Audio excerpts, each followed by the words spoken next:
LC5 owa Mitooma district omwami Kageiza Benon, political assistant wa Honorable Juliet Bashisha, town clerk,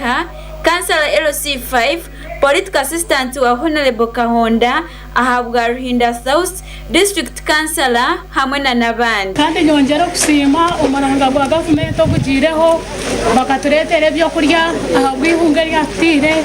mwebare munonga. Chairman LC5 omwami Kageiza Benoni asimira timu ye ahabwa kukorera hamwe kandi no kuroreka rukundo abantu ba Mitooma ahabwa kigororezi ekyabateire kikabasiga batine cyo kurya kandi bakabaretera ebyo kurya. Juliet twiyarugira hana Kahonda barwa kunaba bajwekire nyincha kare ucyo guyanagamba kare Juliet a parliament nagamba kumwatiye ngorobari abagira parliament abine TV okubigambe ebyo ayindeho munyanye na rugoko no mudato mastayebwa niwe yabira yebembiro rukiko rwishengero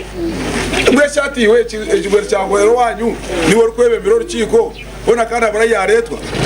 kandi oliyo musigazo go wito nahagira Juliet no mwagizi we. Omwami Kageiza Benoni agarukire yashaba abashija obutazibira bakazi babo omukutunga sente za parish development model ahabwo kuba nibo bari kureberereka. Omukazi mwareberereka nwashashona fees nwakora byone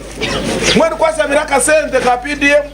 omushati yesi alo kasegaire agwa mukazi mutamwa sente batamwa sente eka bajurugire mwesha atarafa kiro oyemereye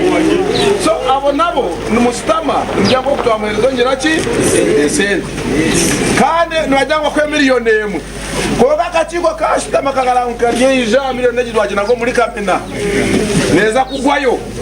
kaja ngo kwa mutwara 5 mu kitaminati twamwesigaje nicyo twamuhera 5 twanze twamugeze akwa naburabura ningogo mbe mu murekire muhereza barakorana baza kugira ki baza gukora goga ni miliyoni emwe buriki burika wowe n'abakazi babiri yoshesamu ubwo cyakwera yo atunga ati deni kiragwira byatunga saderi kwije. Political assistant wa Honorable Kahonda hamwe na political assistant wa Honorable Juliet Bashisha bagambira abanyamitooma bakakwatanisiza hamwe n'abebembezi ba Mitooma okureba ngo bayika ahakutunga ebyo kuryebi. Mukirize twaro mu kishogu yongera kushemererwa nimwe ahubwo kureba ngo ko kurya kitu akutwashabirwa ba memba bitu ba parliament no kakacerirweho kandi karakace nitwargaho kakaci icyo kubanza inebwa mu kabishatu bina nende muzizo kurwa Honorable retired captain Dononze Mugabe Kahonda tukaraba nawe umutimu na chairman LC5 nabandi na Honorable Juliet turukuba humuriza ubumwaye mutiguru bari kandi bababigambire abebemeze bona bamukura bakasaranze na district twatanisize hamwe umurango gwe kurango twagira kutwayirwanaho agoro barwati mwenu echabe kitwire no kusiba yo kona no kugira ngo waza garuka ugera kuwijana